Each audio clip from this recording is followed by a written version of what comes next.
আলহামদু, সকল প্রশংসা লিল্লাহি, আল্লাহর জন্য। রব্বি, রব, আল আলামিন, সারা জগতের। সমস্ত প্রশংসা আল্লাহর জন্য, যিনি সৃষ্টিকুলের রব।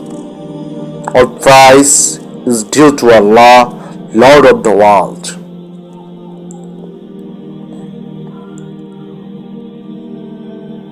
সমস্ত প্রশংসা সারা জাহানের প্রতিপালক আল্লাহর জন্য।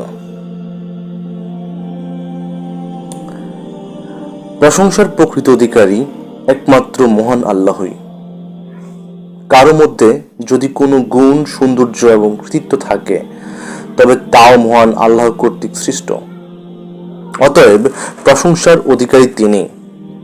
আল্লাহ শব্দটি মহান আল্লাহর সত্তার এমন এক স্বতন্ত্র নাম, যার ব্যবহার অন্য কারো জন্য করা বৈধ নয়।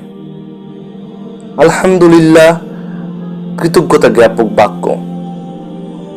এর বহু প্রচলিতের কথা হাদিস সমূহে এসেছে। একটি হাদিসে লা ইলাহা ইল্লাল্লাহুকে উত্তম জিকির বলা হয়েছে এবং আলহামদুলিল্লাহকে উত্তম দোয়া বলা হয়েছে। তিরমিজি, নাসাই, সহিহ মুসলিম এবং নাসাই বর্ণনায় এসেছে আলহামদুলিল্লাহ দাড়িপাল্লা ভর্তি করে দেয়। এই জন্য অন্য এক বর্ণনা এসেছে যে আল্লাহ এটা পছন্দ করেন যে প্রত্যেক পানাহারের পর বান্দা তার প্রশংসা করুক। সহিহ মুসলিম। রব মহান আল্লাহর সুন্দর নামসমূহের অন্যতম, যার অর্থ হলো প্রত্যেক জিনিসকে সৃষ্টি করে তার প্রয়োজনীয় জিনিসের ব্যবস্থা করে তাকে পূর্ণতা দানকারী।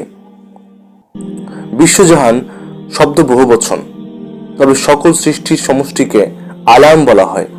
এই জন্য এর বহুবচন ব্যবহৃত হয় না, কিন্তু এখানে তার আল্লাহর পূর্ণ প্রতিপালকত্ব প্রকাশের জন্য এর বহুবচন ব্যবহার করা হয়েছে। এ থেকে উদ্দেশ্য হলো সৃষ্টি ভিন্ন ভিন্ন শ্রেণী বা সম্প্রদায়, যেমন জিন সম্প্রদায়, মানুষ সম্প্রদায়, ফেরেশতাকুল এবং জীবজন্তু, পশু পক্ষীকুল ইত্যাদি। এই সমস্ত সৃষ্টির প্রয়োজন সমূহ একে অপর থেকে অবশ্যই ভিন্নতর, কিন্তু বিশ্ব প্রতিপালকের প্রত্যেকের অবস্থা, পরিস্থিতি, প্রকৃতি, দেহ অনুযায়ী তার প্রয়োজনীয় জিনিসের ব্যবস্থা করে থাকেন। সুবহানাল্লাহ।